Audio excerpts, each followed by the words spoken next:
So welcome today. We're here with Charlotta, the London Art Nanny, which is really an intriguing job title. So Charlotta, tell us a little bit about how you got into art and how you got into working with children. It's a long question. I was really into art and crafting and painting already since I was a child myself, and even when I was going to high school, it was my main subject. It was what was getting me inspired to go to school in the first place. And I had a really lovely teacher who was really inspiring and encouraging and gave me a small space in the school where I could do my art things as well. And so after high school, I went into studying art for 3 years in Scandinavia, in a Nordic art school. And from there really moved onwards to childcare. And are you combining your two passions? now I'm trying to combine them both. Yes, I started working in a nursery and was mainly responsible for arts and crafting, and then developed from there into going private and working for families private. Amazing. So you really benefited in your own childhood from having this one person who really inspired you, and now you are this person yourself for a lot of I children. try to be, yes. Great. Tell us a little bit about art and children. Like, why is art so important for children? What, other than just having fun, like what skill sets does art foster? Well, children are very creative and have a great imagination, which I really try to bring out in them and support and encourage for them to be able to express themselves. And they develop skills that you don't even think about while you're doing it. But just concentrating on one task, problem solving, communication, visualizing things.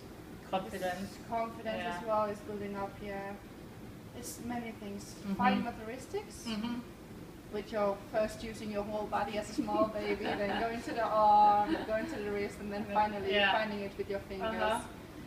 Start with holding the brush with the whole hand, and then eventually turning into holding the... Amazing. Yeah, it's many different things is involved. Cool. And in terms of, you're really working predominantly with babies, toddlers and preschoolers from like 1 to 5, 6. What are like the all-time favorite activities that kids like to do at that age that you kind of, I know you customize a lot of your activities. Yeah. Are there any favorites amongst most children? It depends a lot on the age. When they're younger, around 1 year old, I tend to do a lot with Play-Doh and really focusing on the process, not what they are making, which it should be all the time. Playing with sensory boxes, playing with water and bubbles, different kind of colors within water, and finger paint, getting involved with brushes as well. Eventually, when they turn around 3 years old, they start with scissors, exercises with scissors, and there's so many different things you can do, really. Cool. So I guess the most important thing is until the children have a certain age, when they put everything in their mouths, it's just to make the material. To make it safe for them, you don't want to give them toxic at that age, no. So when parents buy certain materials for home, that's, I guess, the one thing they need to watch out for. Yeah, and you can make so many things out of what you have at home already. Like, for example, jam is really colorful.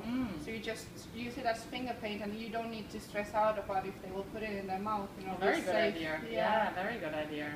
So, or just food coloring is another thing. You blended it with, for example, the yogurt, make it a bit thicker, and just, again, it's not about what they create, of course, at that age. It's just them getting used to sitting and focusing on one task, noting that it's not food, it's not for your mouth. And when we talked earlier, you mentioned a couple of top tips, actually, for when parents are working with it, like actually are spending time with their children on art. You mentioned the tip of the high chair. So tell us a bit more about that. So when you have a smaller child who will sit and paint, you will want them to sit at one place and not run off with paint on their fingers and go on the sofa or somewhere you don't want it. So sitting in the high chair is really, really good. keep keep them focused in one space, and then when they're ready, you have the opportunity to wipe their hands and get the aprons off before they run off to do something else. Right, perfect. Well, thank you so much for being with us here today. Thank you. Charlotta, and I'm sure many parents will check out your profile to maybe book you for the London Art Nanny. Thank you. Thank you very much for having me.